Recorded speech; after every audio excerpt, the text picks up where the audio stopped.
So I actually went to CanJam Hong Kong 2025 and had a great time there.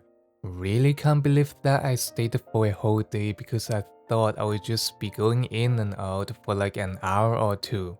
With that being said, I listened to quite a lot of stuff, and here's my impression on some memorable ones. Disclaimer: this is just a rough impression from a short listening section, and I didn't have time to tip swap for them, which you know is crucial and may make or break the impression of a set. But it is what it is, and let's talk. The first thing I listened to is Bravura, a pair of headphones that sounds generally great on classical stuff by having a sense of graininess in tune, but I'm not that impressed by it. I mean, for 2400 freedom bucks, build-wise and comfort-wise is far from my dude. You can just see it in the picture, and technicality-wise, my 15 years old SL507 should not have wiped the floor with it. Anyway, I put the headphones back within no time and stepped into the main conference. The first booth I went for is DD High 5. They were featuring this thing called Surface, which is a collaboration with Moondrop. My take on this thing is simple. Given that the price is around 300 bucks, if you want a big dick cable and a pair of earphones that sound-wise can go head to head with anything in that price range, and this is a solid choice and worth your time demoing it. It sounds meaty and engaging, and compared to other things I listened to afterwards, I would even say it's impressive. Then I went to the booth of NiceHCK and listened to three things. The Himalaya was fine, a kind of sharp and refreshing sounding DD, and someone may really enjoy it. The F1 Pro took me off guard because as a planer I am at 99 bucks, the tuning is surprisingly good and unique. Value-wise, I would say it outshines most of the things in Hall as well. And then they show me this thing, a 1DD 2BA 2EST prototype. Either I didn't have the correct ear tips, or the tuning is yet to be improved. I think the looked, weight, or mid-range section can be better and hence told them my thoughts as well. Next, I went to Softears and listened to a bunch of old stuff. While OSV was fine, OS 10 was kinda a letdown, because it's not as technical as I thought it would be.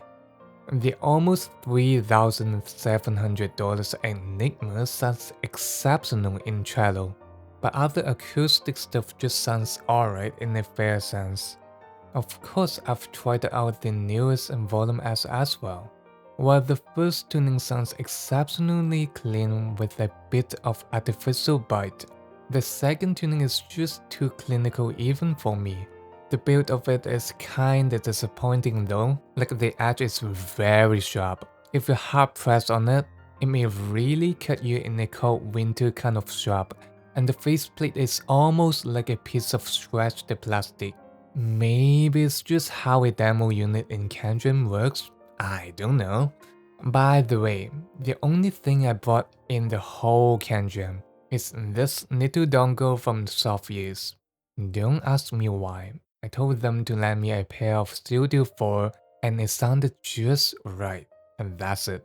After that, I went to the booth of Unique Melody, listened to three pairs of IEM, Mentor, Mesh Mark III, and Multi-Universe. While all of them are stacked with drivers and stuff, all I can remember is that there's a lot of trouble information in them, but that's just it. The IO audio and Truth ear stuffs were placed side by side.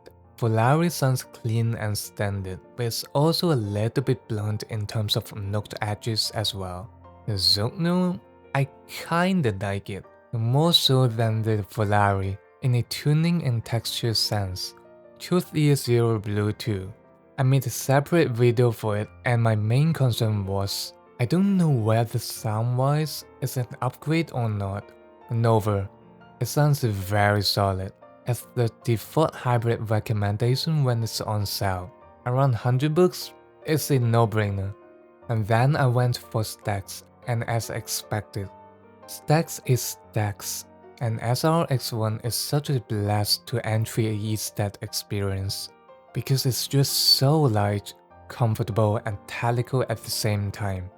L300 will no longer be an option while this thing exists, I guess. After that, Dunu.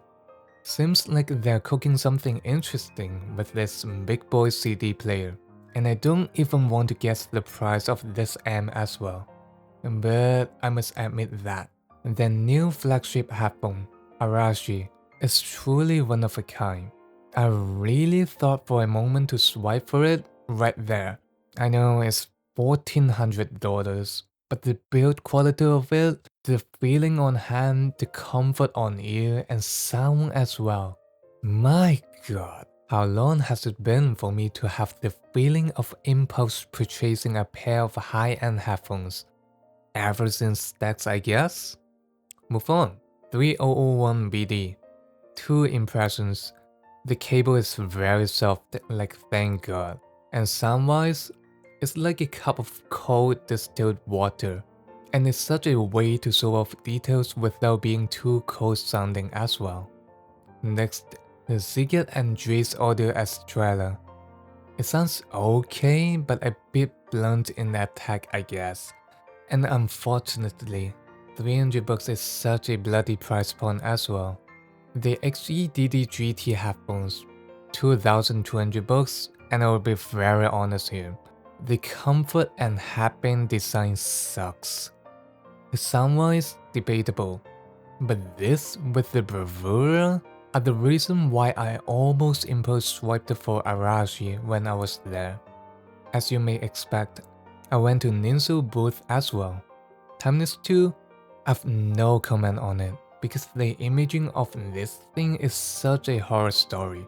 It sounds like this, literally. Someone may like it, but I'm not that guy. KE4, I don't like it. It almost sounds muddy to my ears, and my experience on this thing further solidified my hypothesis on the pop variant of diffuse field target as well. Without enough technicality to support such tuning, it sucks.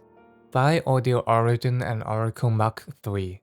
Quite distinctive bass, that's all I remember, because Monarch Mark III outshined them from my memory.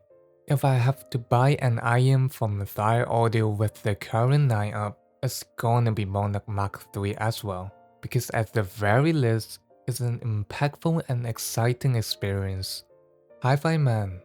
There was a queue and I only managed to try out Aya Unveiled.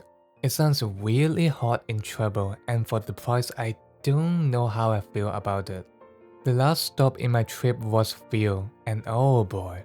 The FT1 sounds so much more tactical and well-tuned than I thought it would be. And now I see why people were hyping about it. The comfort and build are great as well. Man, why did I even buy Maxwell in the first place? Now come to think of it, it sucks absolutely ass when compared to this. Oh well, mistake has been made and we all learn from our own one, I guess. They did feature a neoplanar headphones FT7 as well, but since it's an open bag and I'm less interested as a result. Last but not least, here's the TLDR list if someone wants to save some time. So yeah, that's my first experience in CanJam and it was a fun ride. It's 2:14 AM here and I will just casually cook it, I guess. Hope you have fun with this video as well and see you in the next one. Bye.